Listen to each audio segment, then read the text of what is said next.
You're absolutely right. As far as remdesivir goes, I mean, the Tamil Nadu expert panel has just introduced remdesivir as a new drug in their treatment protocol. So maybe Dr. Paranaman, there's a need to rethink that.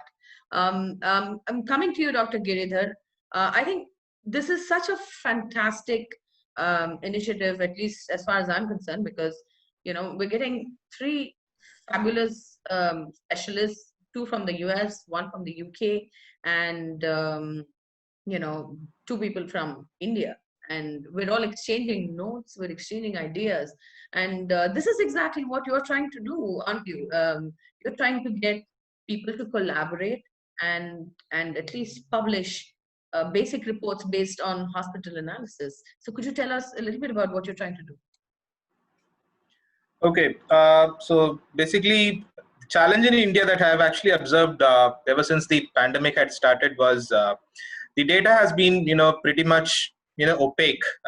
The kind of data that we really need for, clinicians, epidemiologists to really, dig in and try to make some really good inferences, understand what is good, what is bad, what can be taken. Has not been that open. I mean, from what I have seen in India, I mean, you can just see the total number of cases, deaths, recovered, and even as an epidemiologist, like if I have to look into any kind of analysis, I have to dig into some kind of global literature for some estimates. So the idea that actually came, to check into clinical parameters was that India is a very heterogeneous country.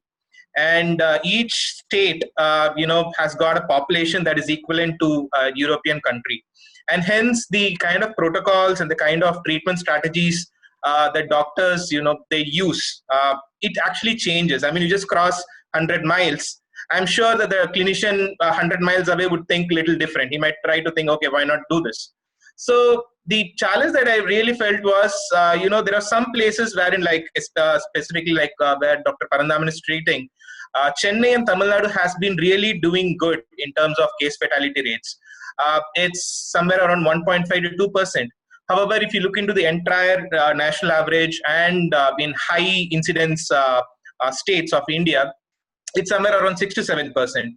So yes, we really don't know whether it is the the methylprednisolones and the kind of protocols that's been following, but the evidence that that really needs to come up from hospital data becomes more crucial, because right now India is actually in a very steep peak. And since we're expecting to see more cases coming up, India is unlocking down, and people are moving, they're traveling, they're going by bus, by public transport, and all those things.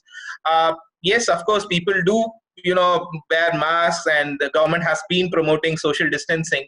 However, yes, considering the fact that there are more patients whom you can expect to get admitted in days to come, I think a homogeneous, or rather a systematic review of all the existing literature, or rather, a collab-based analysis could actually help a lot.